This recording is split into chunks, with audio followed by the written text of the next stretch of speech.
Hey there, fellow freelancers. Ray Delvecchio here from websiteprofitcourse.com.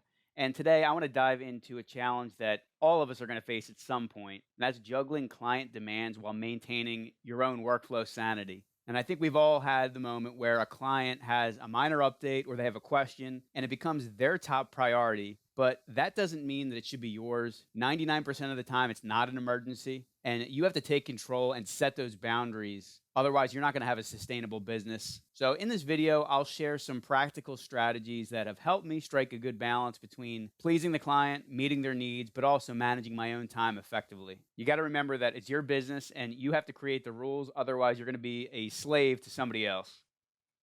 Here's a few quick examples that I've had from my clients. It might be a new photo that they have, or a small text update, a minor website change.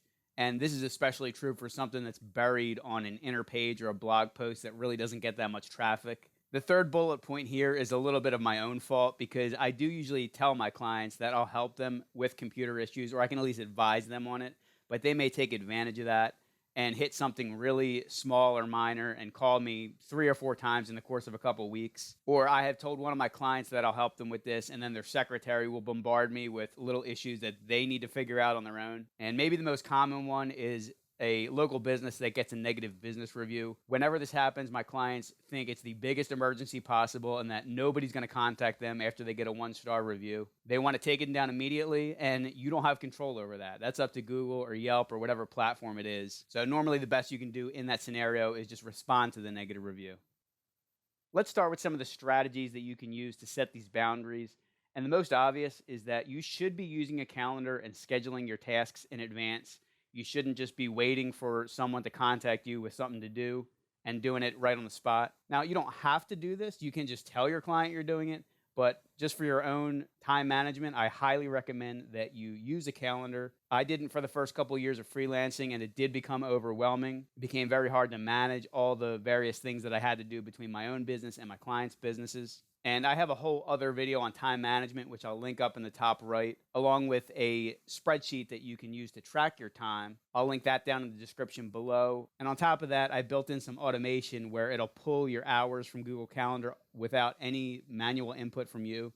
It's really cool, so I recommend you check out that video if you're not already using a calendar or tracking your time. The next thing that I usually am upfront with my clients from day one is that in the morning, I don't like distractions. That's when I'm most productive. It's when I'm most motivated to do intellectually stimulating work or something that requires a lot of focus. Where if you get interrupted, it's tough to jump back into whatever you're doing after 10 or 15 minutes off. And this is especially true when it comes to updating a website where you might be in the middle of publishing a page or doing something where you don't want to break the website. And this is also true with code. You might be writing some code, not have it finished or saved, and you don't want to walk away from that and come back and have no idea what you need to clean up in order to get working code. So the way that I have this set up is on my phone. I have it set to do not disturb mode before 11:45 a.m. and then after 8 p.m. And what that does is the only notifications that I'll get are phone calls from my contact list. If there's a call that's not on my contact list, it's silent, and the same thing with text messages. I can see the notification on my phone, but I don't get the buzz on my watch or on my phone.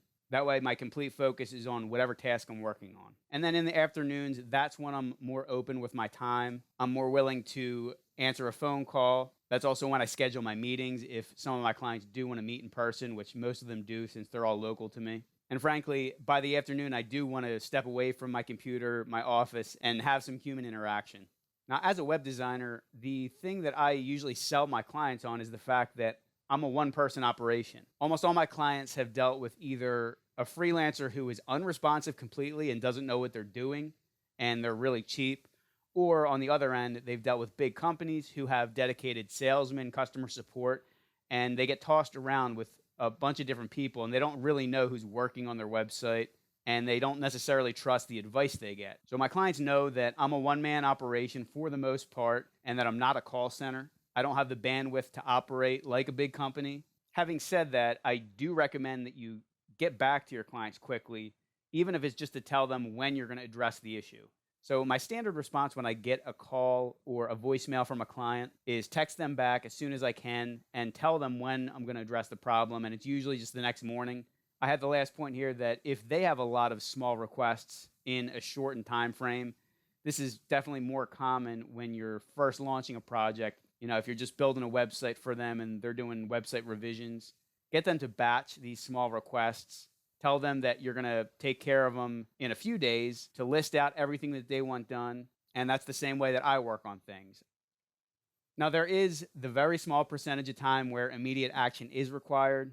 When you're managing websites, the biggest issue is something's broken with the website that you missed or it goes down. And the best story that I have about this is one of my clients manages their own hosting for a couple of their websites, whereas I manage it for a few of their other websites. They forgot to pay their hosting bill. So they saw that their website was down. I didn't get a notification of any of the billing. They thought something really bad had happened when in reality, all they had to do was get paid up and put their credit card information in. I remember it was like 6 or 7 o'clock at night. I addressed it immediately. And when immediate action is required and you do it fast for them, that's going to build so much trust. And I promise they won't worry about the smaller stuff after you do something like this. This same client, he's had a bunch of random email problems over the years because he has like 15 domains and like 35 email addresses that he manages. But clearly communication is the most important thing in a business. So when that happens and they can't communicate with their clients, that does normally bubble up to being a top priority. And the last example here is for something that's a promotion or a time-sensitive marketing campaign where it might end in a few days or it starts at a specific date and they have to get some wording or something updated in that time.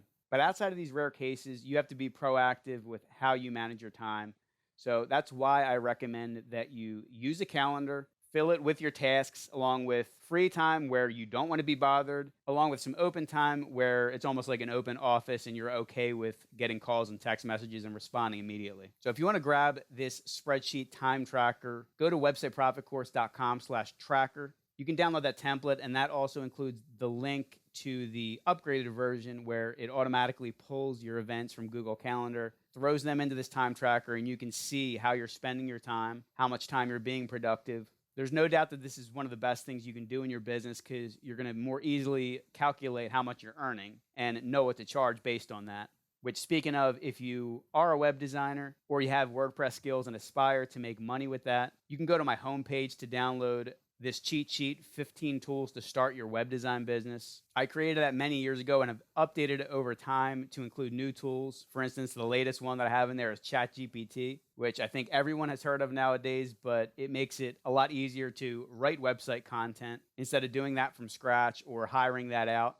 I'll link these up in the description below, and you'll also find other resources there that'll get you started with WordPress. Last but not least, give this video a thumbs up if you liked it. Make sure you subscribe to my channel so you get all future freelancing videos and WordPress tutorials.